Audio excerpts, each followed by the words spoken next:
agaasimaha guud ee wasaaradda xidhiidhka golayaasha arrimaha dastuurka Khadir Nuur Cabdi Buubal oo ay weheliyaan agaasimaha guud ee wasaaradda dhalinyarada iyo ciyaaraha Cabdullaahi Maxamed Maxamuud Jire ayaa si rasmi ah u soo xiray tababar 2 maalmood socday oo ka dhacay xarunta barashada wadaniyada ee wasaaraddaasi. Tababarkan oo ku saabsanaa kobcinta doorka muwaadiniinta ee dhismaha nabadda iyo xoojinta wadaniyada.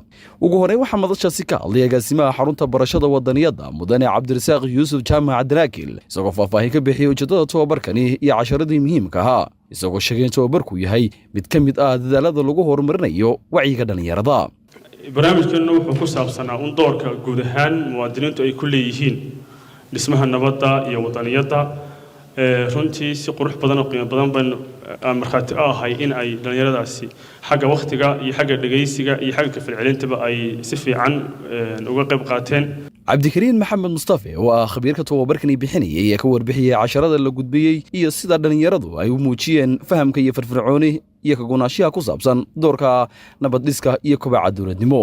waxaanu labada maalmood baranay waxa uu qofka muwaadinka uu yahay mas'uuliyadaha saaran waxa ay wadaniyadu tahay iyo waxyaabaha laga rabo qofka muwaadinka ah.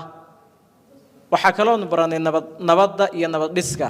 agaasimaha guud ee wasaaradda dhalinyarada iyo ciyaaraha Soomaaliland Cabdullaahi Maxamed Maxamuud Jire ayaa dhalinyarada ku dhiirigeliyay fahamka wadaniyada, nabad dhiska iyo kobaca dawladnimo. marna dhalinyarada caasimadda tiin marna dhalinyarada wadanka tiin meesha la iska eego ee ummadoo dhan role modelka waa caasimadda.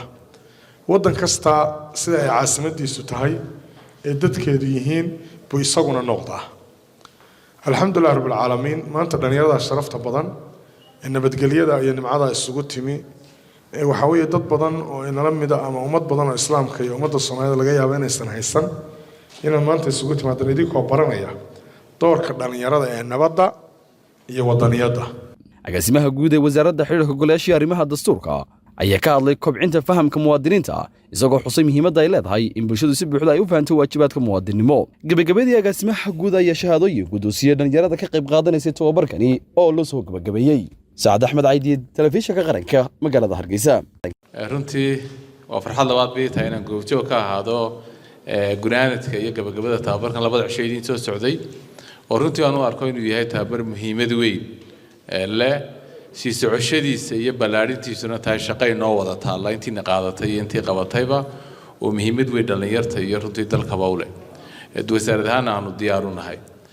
runtii dhalinyartu waa mudanta sidaa u sheegay saaxiibkay dalka ugu mudan waa kii abwaankeenii weynaa lahaa ee xaajaadan afqaloo callan xariistanaa ka waraabiye geed hadduu qalala xaabada lagu idlaystaaye mid yaroo agaankiisaaba soo agaabaxa isaga anfacaga harkii oo dakaafiya sumay ahayn.